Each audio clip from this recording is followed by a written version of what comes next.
नमस्कार, स्वागत है आप सभी का एक बार फिर हमारी संस्कृत क्लास में। मैं संस्कृत सरस्वती परिवार में आप सभी का हार्दिक अभिनंदन और स्वागत करता हूं। हमारी भर्ती परीक्षाओं में एक बहुत प्यारा टॉपिक है जिसका नाम है प्रश्न निर्माण विधा, यानी दिए गए उत्तर के आधार पर हमको प्रश्न का निर्माण करना होता है। जब हम कक्षा 6, 7, 8, 10 आदि में पढ़ते थे, अच्छी तरह से आपको याद होगा कि बोर्ड परीक्षाओं में भी इसी प्रकार का एक परीक्षा में प्रश्न निर्माण का प्रश्न पूछा जाता था। वो हिंदी में भी पूछा जाता था, संस्कृत विषय में पूछा जाता था, अंग्रेजी विषय में भी आपका पूछा जाता था।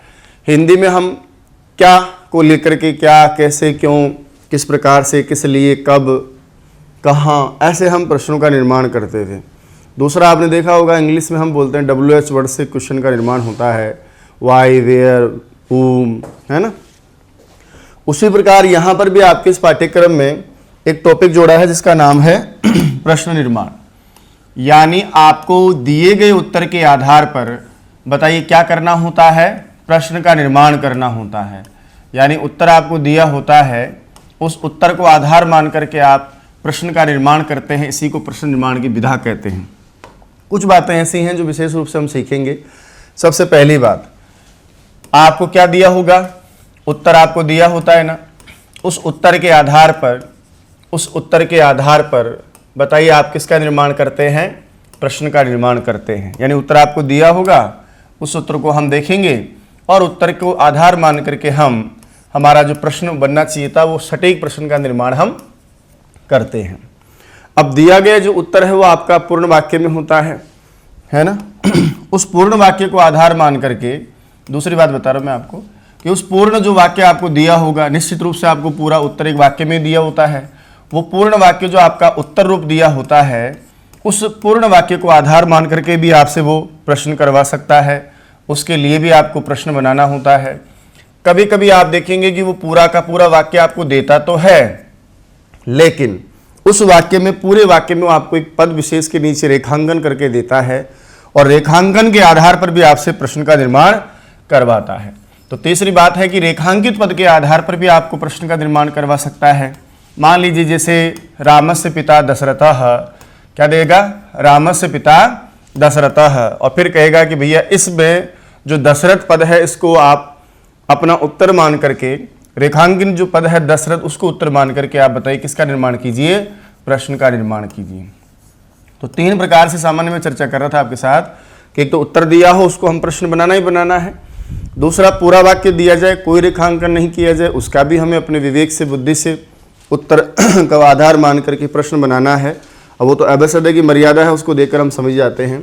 तीसरा होता है कि रेखांकित पद को आधार मान करके भी वो आपसे प्रश्न निर्माण करवाता है। उदाहरण के लिए पहली जो विधा है उसमें तो आप बात समझ गए होंगे। दूसरी जो विधा है, मान लीजिए मैंने कहा कि दशरथः रामस्य पिता, ऐसा एक वाक्य लिखा है, दशरथः रामस्य पिता, कि दशरथ किनके पिता हैं, बोला दशरथ राम के पिता हैं। अब ये मैंने एक उत्तर दिया और मैंने आपसे कुछ नहीं कहा कि आप इसमें प्रश्न का निर्माण करें। ना तो मैंने दशरथ को अंडरलाइन किया, ना रामस्य को किया, ना कुछ और किया, ना पिता को किया। इस प्रकार के वाक्य को आप पढ़ते हैं या आपका उत्तर हो तो उसमें विवेक से, अवसर के हिसाब से कि वो वास्तव में किसको टारगेट कर रहा है। लेकिन यदि इसी वाक्य को मैं दोबारा लिख दूं, इसी वाक्य को यदि मैं दोबारा लिखता हूं और वहां पर मैं किसी पद विशेष के नीचे अंडरलाइन कर दूं और फिर आपसे कहूं कि रेखांकित पद के आधार पर प्रश्न का निर्माण कीजिए, वाक्य आपका वैसा ही है, दशरथः रामस्य पिता, और मैं इनमें से हो सकता है कि मैं दशरथ के नीचे अंडरलाइन कर दूं, हो सकता है कि मैं इनमें रामस्य के नीचे अंडरलाइन कर दूं, हो सकता है कि मैं पिता के नीचे अंडरलाइन कर दूं। जैसे मान लीजिए मैंने रामस्य के नीचे अंडरलाइन कर दिया। अब आपका जो प्रश्न बनेगा, आपको जो प्रश्न बनाना है उसमें आपको सिर्फ और सिर्फ किसको टारगेट करना है, रामस्य को। यानी आपका जो प्रश्न बने इसको आधार मान करके उस बनने वाले प्रश्न का जवाब क्या होना चाहिए, रामस्य। हिंदी में बात करते हैं थोड़ा, जैसे दशरथः रामस्य पिता, दशरथ राम के पिता हैं। अब इसको आपसे जो परीक्षा में प्रश्न बनवाता है तो हो सकता है ये बनवा ले कि राम के पिता कौन हैं, उत्तर हो जाएगा दशरथ। दशरथ किसके पिता हैं, राम के। दशरथ राम के क्या लगते हैं, तो आप कह दोगे पिता। लेकिन अब जो नीचे का प्रश्न है उसकी मर्यादा हो गई कि प्रश्न आपको एक ही बनाना पड़ेगा जिसका उत्तर ये हो। दशरथ राम के पिता हैं तो आपको पूछना पड़ेगा कि दशरथ किसके पिता हैं, यानी सिर्फ किसका शब्द को लेकर के, यानी जो संबंध अर्थ है उसको लेकर के ही अब आप प्रश्न बनाएंगे, तभी आपका उत्तर क्या निकलेगा, राम का। तो पूर्ण वाक्य के आधार पर प्रश्न बनाना या रेखांकित पद के आधार पर प्रश्न बनाना, ये दो विधाएं आपके प्रश्न निर्माण में पूछी जाती है। तीसरी और विशेष बात जो आपको सीखनी है वो ये है कि संस्कृत में प्रश्न निर्माण करने के लिए हम किसकी सहायता से प्रश्नों का निर्माण करें। तो याद रखिएगा दोस्तों, संस्कृत में प्रश्न निर्माण करने के लिए बहुधा हमारे पास में जो मेन हमारा जो सहयोगी है, यानी इस प्रश्न निर्माण के लिए जिसका हम सहयोग लेते हैं, वो एक सर्वनाम शब्द है, उसका नाम है किम। प्रश्न निर्माण के लिए हम जिसका प्रयोग करते हैं वहां पर आपका एक शब्द आता है जिसका नाम है कौन सा, किम। और ये किम एक सर्वनाम शब्द है। याद कीजिए, विशेषण विशेष्य की क्लास में जब हम चर्चा करते हैं तब मैं आपको बताता हूं कि कुछ महत्वपूर्ण सर्वनाम शब्द यद तद है ना, एतद इदम, अश्मद और युष्मद के साथ में एक शब्द और लिखवाया मैंने आपको, किम। और आपको थोड़ा याद भी होगा कि प्रथमा को आधार मान करके तीनों लिंगों में मैंने अभ्यास भी करवाया था, कह कऊ के, का के काहा, किम के कान। तो प्रश्न निर्माण के लिए कौन से शब्द का प्रयोग किया जाएगा, किम शब्द का प्रयोग किया जाता है। जब भी आप सामान्य कोई भी विधा का प्रश्न निर्माण करते हैं तब आपको एक शब्द का प्रयोग करना होता है संस्कृत में। यो मान लीजिए कि हमारा WH वर्ड है, अंग्रेजी में आप बोलते हो ना WH से स्टार्ट होने वाले जो शब्द होते हैं वो प्रश्नवाचक शब्द होते हैं, वो प्रश्न का निर्माण करने का हथियार होता है। यहाँ मेरे पास WH वर्ड तो है नहीं, यहाँ पर मेरे पास में कौन सा शब्द चलेगा, किम शब्द चलेगा। और इस किम शब्द के रूप तीनों लिंगों में होते हैं। जब भी हम किम शब्द का अभ्यास करेंगे उस किम शब्द के जो रूप आप देखेंगे वो किम शब्द के रूप कितने लिंगों में होते हैं, इसके शब्द के जो रूप चलेंगे वो तीनों लिंगों में होते हैं। क्योंकि हमारा जो उत्तर है वो पुल्लिंग भी हो सकता है, वो स्त्रीलिंग भी हो सकता है, वो नपुंसक लिंग भी हो सकता है। हमारा उत्तर एक वचन भी हो सकता है, उत्तर द्विवचन भी हो सकता है, उत्तर बहुवचन भी हो सकता है, उत्तर प्रथमा विभक्ति का भी हो सकता है, उत्तर द्वितीया से लेकर सप्तमी तक किसी भी विभक्ति का हो सकता है। तो दो बातें खास है। हम एक तो याद रखिएगा, जो सबसे मेन बात बोलने जा रहा हूं वो ध्यान रखिएगा, नंबर 5, जिस लिंग विभक्ति और वचन का, जिस लिंग विभक्ति और वचन का, जिस लिंग विभक्ति और वचन का, विभक्ति और वचन का आपका याद रखिएगा प्रश्न होगा। जिस लिंग विभक्ति और वचन का आपका उत्तर होगा उसी लिंग और विभक्ति का वचन का आप बताइए क्या बनाओगे, प्रश्न। प्रश्न का मतलब है कौन से शब्द का रूप काम में लेंगे आप, किम शब्द का रूप। यानी मान लीजिए कि आपका उत्तर पुल्लिंग का है तो किम शब्द का हम पुल्लिंग पकड़ेंगे। यदि आपका उत्तर मान लीजिए बहुवचन का है तो हम किम शब्द का वो रूप बहुवचन में पकड़ेंगे। और यदि वो आपका रूप सप्तमी का है तो फिर हम सप्तमी का रूप पकड़ेंगे। तो जो भी आपका उत्तर दिया होगा ना, जिस लिंग विभक्ति और वचन का आपका उत्तर दिया होगा उसी के आधार पर, उसी को आधार टारगेट करके हम प्रश्न निर्माण करते समय किम शब्द का रूप काम में लेंगे। जैसे मान लीजिए आपने रामस्य लिखा है ना, तो राम तो जगत प्रसिद्ध है, आप समझ गए होंगे कि लड़के का नाम होता है। तो राम पुल्लिंग है, मैं सीधा पुल्लिंग शब्द रूपों में जाऊंगा। 7 विभक्तियों में आपके यहाँ 3 वचनों में 21 रूप हैं, कौन सा चुने। फिर कहेंगे षष्ठी विभक्ति वाला चुने, वहाँ भी 3 रूप हैं, बोला कौन सा चुने, उसमें भी आपको एक वचन का चुनना है। तो पुल्लिंग शब्द षष्ठी विभक्ति का एक वचन, आपका प्रश्न निर्माण करते समय जब आप प्रश्न का निर्माण करेंगे तो किम शब्द का षष्ठी का एक वचन ही आपको चुनना होता है। बोला कैसे, तो किम शब्द पुल्लिंग षष्ठी का एक वचन, कस्य कयो के साम। तो आपका यहाँ प्रश्न बनाते समय क्या हो जाता है, कस्य।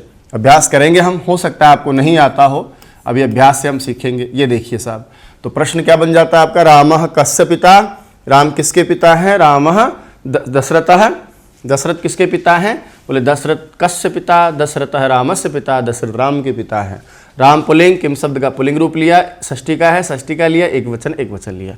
यही विशेष बात है जो आपको ध्यान में रखने योग्य है कि जिस लिंग विभक्ति और वचन का हमारे पास में उत्तर होगा उसी लिंग और विभक्ति वचन का सर्वनाम शब्द किम शब्द का प्रयोग किया जाना है। तो हमारा मेन हथियार कौन है, किम। और इस किम का अभ्यास थोड़ा सा तो मैंने उस दिन आपको सर्वनाम के समय करवाया था, लेकिन हम अभी यहाँ विस्तार से इसका अध्ययन करेंगे। और सुनिएगा, जरूरी नहीं है कि केवल किम शब्द का प्रयोग ही हम करें। यदा कदा अन्य बहुत सारे ऐसे शब्द हैं जो किम शब्द रूप के साथ साथ या किम शब्द के बिना भी आपके प्रश्न निर्माण में सहयोग करते हैं। बोला ऐसे कौन कौन से शब्द हो सकते हैं, तो तो ऐसे शब्दों का थोड़ा मैं संग्रह करने का प्रयास करता हूँ, उनको आधार मान करके इनका अभ्यास भी हम बाद में करेंगे। जैसे मान लीजिए आपसे कोई प्रश्न कर रहा कि यार कैसे शिक्षक ने बच्चे को कैसे मारा, है ना, शिक्षक ने बच्चे को कैसे पढ़ाया, पिताजी कैसे जयपुर चले गए, पिताजी कैसे लिख दिए। तो कहने का मतलब है कि कैसे अर्थ में जब आप एक अव्यय का प्रयोग करते हैं तो वहां एक अव्यय आपका सहयोगी होता है जिसका नाम होता है कथम। इसका भी यदा कदा आप प्रयोग करेंगे। कभी कभी पंचमी अर्थ को बताने के लिए भी एक अव्यय का प्रयोग होता है जिसका नाम होता है कुतः, इसका भी प्रयोग किया जा सकता है। कभी कभी सप्तमी को बताने के लिए वहां कुत्र या क्व, ये दो अव्यय होते हैं जिनका अर्थ कहाँ होता है, इनका भी प्रयोग किया जा सकता है। उसी प्रकार से कभी कभी परिमाणवाचक शब्दों को या संख्यावाचक शब्दों के भी प्रश्न बनाओगे ना आप, उनका भी प्रश्न बनाने के लिए आप संख्यावाचक शब्द हो उत्तर आपका, तो वहां प्रश्न बनाने के लिए कति का प्रयोग करते हैं। अनकाउंटेबल नाउन हो जिनको आप गिन नहीं सकते, दूध पानी जल आदि को, तो वहां पर एक और शब्द आप प्रयोग करते हैं जिसका नाम क्या होता है, कियत होता है। तो कियत शब्द का प्रयोग भी करते हैं आप।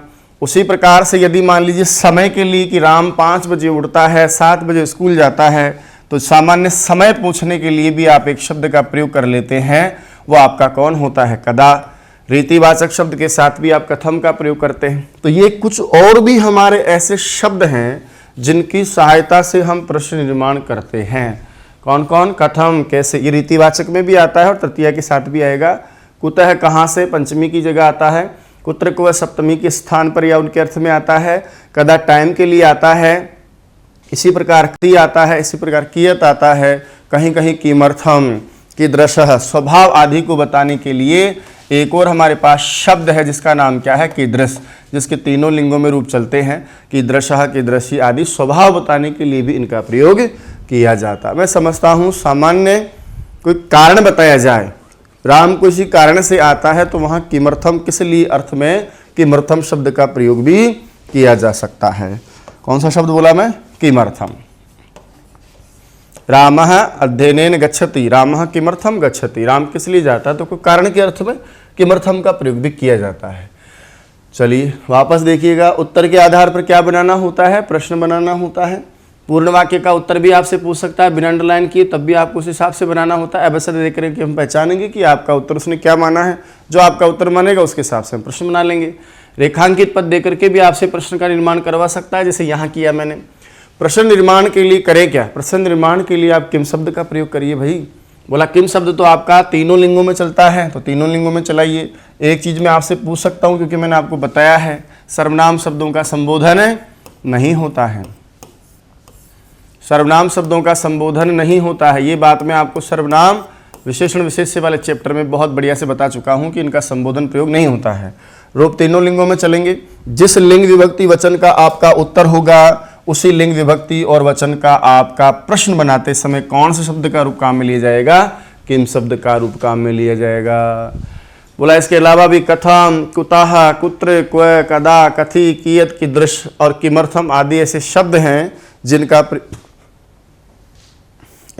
हैं जिनका प्रयोग हम सामान्य वाक्य में प्रयोग करते समय हम लिख लेते हैं, बता देते हैं। अब आइए थोड़ा अभ्यास से हम चलते हैं, बहुत आराम से। आपने राम शब्द के रूप निश्चित रूप से याद कर रखे होंगे। वो इसलिए कर रखे होंगे क्योंकि हमें परीक्षा पास करनी है। हमें क्या करनी है, परीक्षा पास करनी है। यकीन मानिएगा, जो लोग यदि याद करते समय यूँ कहें ना कि गुरुजी हमको तो याद नहीं होता है, तो निश्चित रूप से आप ये मान के चलिएगा कि भैया इसका मतलब हम परीक्षा को लेकर सीरियस नहीं हैं। यदि आप यूँ कह दें कि गुरुजी हमको तो बार बार पढ़ने के बाद भी याद नहीं होता है, तो यकीन मान लीजिए कि इसका मतलब आप परीक्षा के प्रति सजग नहीं है। पढ़ाने वाला क्या देगा आपको, पढ़ाने वाला तो सिर्फ आपको मैटर देगा, विषय वस्तु देगा, समझाएगा, दिमाग में उतारेगा, लेकिन उसको बनाए रखना तो आप ही का काम है ना। तो आपने राम शब्द यदि याद कर रखे होंगे तो निश्चित रूप से चैप्टर आपको बहुत आसान लगेगा। चलिए एक प्रश्न के लिए हम लड़ रहे हैं। अब किम शब्द के रूप तो तीनों लिंगों में चलते हैं ना, तो पहला हम अभ्यास कर रहे हैं पुल्लिंग का। मान लीजिए कि आपका उत्तर पुल्लिंग शब्द है और वो कोई विभक्ति का कोई सा भी वचन का रूप है, तो हम सीधे किम शब्द के कौन से रूपों में आ जाएंगे, पुल्लिंग के रूपों में आ जाएंगे और कह देंगे यार भैया मुझे आवश्यकता है षष्ठी के बहुवचन की, तो यहाँ से उठा लेंगे। हमें आवश्यकता है चतुर्थी के एकवचन की, तो यहाँ से उठा लेंगे। हमारा उत्तर यदि मान लीजिए साहब तृतीय बहुवचन, चतुर्थी बहुवचन, पंचमी बहुवचन तो इधर आ जाएंगे, द्विवचन हो तो काभ्याम काभ्याम काभ्याम में आ जाएंगे, सप्तमी एक वचन हो तो कस्मिन में आ जाएंगे। अब शब्द का तो ज्ञान हमें होना ही चाहिए। थोड़ी समस्या आती है पुल्लिंग और नपुंसक लिंग की, सर वृक्ष क्या है, पत्र क्या है, तो कोई समस्या नहीं है भाई, केवल प्रथमा द्वितीया में ध्यान रखिएगा, बाकी तो सारे नपुंसक लिंग का यहाँ से लेकर तृतीया से सप्तमी तक समान होता ही है, तो दिक्कत तो वैसे ही नहीं आती आपको। थोड़ा थोड़ा आपको लगेगा भी। लगभग 5 स्थान ऐसे होते हैं जो सर्वनाम शब्दों के सामान्य शब्दों से अलग होते हैं। वो 5 शब्द यदि आप ध्यान में रख लोगे तो भी आपका काम चल जाएगा। बाकी तो वो जो उत्तर है ना, उसकी विधा में ही आपको प्रश्न बनाना होता है, वैसे ही आपको दिखेगा। कैसे? जैसे पढ़ते हम, विभक्तियां कितनी होती हैं इनकी? 7। संबोधन इनका होता नहीं है। किम शब्द का पुल्लिंग, पी का मतलब आप समझ गए, पुल्लिंग है। जैसे कहा, कौन, कौ, के, किसको, कम, कौ, कान, किससे, केन, काभ्याम, कई, किसके लिए, कस्मै, काभ्याम, केभ्यः, किससे, कस्मात्, काभ्याम, केभ्यः, किसका, कस्य, कयो, केसाम, किसमें या कहाँ, कस्मिन, कयो, केसु। अब राम शब्द से तुलना करें एक बार हम। यदि आपने राम शब्द ईमानदारी से पढ़े हैं तो सुनो, रामः, ठीक है ना, रामौ, पहला अंतर आया आपका यहां पर, वहां क्या बनता है, रामाह, यहां बनना चाहिए तो काह, लेकिन ऐसा नहीं होता है। सर्वनाम शब्दों में प्रथमा के बहुवचन में पहला फर्क आता है। रामम, रामौ, रामान, रामेण, रामाभ्याम, रामई। चौथा आपका अंतर, दूसरा आपका अंतर आता है यहाँ चतुर्थी के एक वचन में, वहां बनता है रामाय, तो यहाँ काय मत बना देना, यहाँ क्या बनेगा, काय की जगह कस्मई। रामाभ्याम, रामेभ्यः। तीसरा अंतर आता है आपका कस्मात में, हालांकि तो मिलता जुलता है, इसको तो दिक्कत भी नहीं। रामात, यहां बनेगा आपका कात नहीं बनेगा, यहां बनेगा आपका कस्मात। रामाभ्याम, रामेभ्यः, रामस्य, रामयो। चौथा आपका अंतर आता है केसाम, वहां क्या बनाते हो आप, रामाणाम, तो यह बनना चाहिए था का नाम, है बाल का नाम, ज्ञाना नाम, लेकिन हम यहां क्या बनाएंगे, का नाम की जगह केशाम। बाद में देखो आगे, ये आपका 5वां अंतर आता है यहां पर, वहां बनता है रामे, लेकिन यहां बनेगा कस्मिन, यहां के मत बना देना। फिर वही रामयो, रामेशु। तो 5 स्थान बताए मैंने आपको, प्रथमा का बहुवचन, चतुर्थी पंचमी का एक वचन, षष्ठी का बहुवचन और सप्तमी का एक वचन। वहां जो ट्यूनिंग आती है वो आती है काहा, यहां नहीं करेंगे हम, पुल्लिंग में के बनता है। वहां आपका रामाय काय बनना चाहिए, या कस्मे बनेगा, कस्मात कात की जगह कस्मात बनेगा, यहाँ का नाम की जगह केसाम बनेगा, और वहाँ के की जगह कश्मीर बनेगा। 4-5 शब्द तो याद कर ही सकते हैं भैया। अब हम प्रश्न जब निर्माण करेंगे तो इन विधाओं में आपको लगेगा यार तो कुछ मिलता जुलता प्रोग्राम हो रहा है। चलिए सब, यदि आपका मान लीजिए पुल्लिंग का प्रश्न है, कौन से लिंग के प्रश्न बनाने हैं आपको, पुल्लिंग के, तो पुल्लिंग का प्रश्न या किम शब्द का रूप कब काम में लोगे, जब आपका उत्तर क्या होगा, पुल्लिंग उत्तर शब्द होगा। यानी आपका जो उत्तर शब्द होगा, जिस भी रूप में आप उस उत्तर को मान रहे हैं, और वो यदि उत्तर आपका बताइए कौन से लिंग में है, पुल्लिंग में है, तो निश्चित रूप से फिर मुझे आप बताइए वहां पर किम शब्द का कौन सा रूप काम में लिया जाएगा, पुल्लिंग का। तो वहां जो किम शब्द प्रयुक्त आप किया जाएगा वो भी बताइए कौन से लिंग वाला होगा भैया, पुल्लिंग वाला होगा। हाँ, विभक्ति और वचन तो हम देख ही रहे हैं, उसको समझ ही रहे हैं। तो इन दोनों बातों को ध्यान में रख करके हम अभ्यास करते हैं। जैसा उत्तर वैसा क्या बनेगा, आपका प्रश्न बनेगा। पुल्लिंग उत्तर शब्द है तो किम शब्द भी आपका कौन से में काम में लिया जाएगा, पुल्लिंग में काम में लिया जाएगा। कैसे, तो समझो इसको आप। मैंने कहा, जैसे पहला वाक्य में यहां से स्टार्ट कर रहा हूं, जैसे पहला वाक्य मैंने लिखा है कि रामः, कौन, रामः गच्छति, रामः गच्छति। अब इस वाक्य को आप पढ़ें एक बार, क्या लिखा भाई मैंने, रामः गच्छति, ये मेरा उत्तर है। अभी मैंने राम में ले गई, प्रथमा करता है तो ये रामः बन गया। अभी तक यदि मान लीजिए मैंने इस वाक्य में कोई अंडरलाइन नहीं किया, लेकिन वो निश्चित रूप से आपको परीक्षा में अंडरलाइन करके देता है। बोला ये देखिए साहब ये अंडरलाइन कर, अच्छा नहीं करेगा तो भी दिक्कत नहीं है, क्रिया को आधार मान करके तो सामान्य प्रश्न जहां तक वैसे भी नहीं बनाता। ये रामः को अंडरलाइन करके दे दिया। अब मुझे देखना पड़ेगा कि राम कौन है, राम तो पुरुष है, पुल्लिंग है, प्रथमा व्यक्ति का एक वचन है। मैं चला गया किम शब्द के पास में, यार भैया मुझे प्रथमा का एक वचन दे दे। बोला ले जा, क्या ले जा, कह ले जा। अब मैंने उठाया कह, जो मेरा उत्तर था उसको तो कर दिया मैंने गायब, और उसके स्थान पर बताइए मैं कौन सा शब्द लिख दूंगा, कह। और ये देखिए मेरा प्रश्न बनके तैयार हो गया। रामः की जगह क्या लिख दिया मैंने, कह, और बाकी सेंटेंस मेरा वैसा का वैसा। अब बताइए पहले तो क्या था, रामः गच्छति, अब क्या हो गया, रामः की जगह देखो रामः कह, तो क तो लिखना ही लिखना है, वैसे भी क से ही बनेगा हमारा जो कै काव्यम काई क से जो भी आप बनाओगे।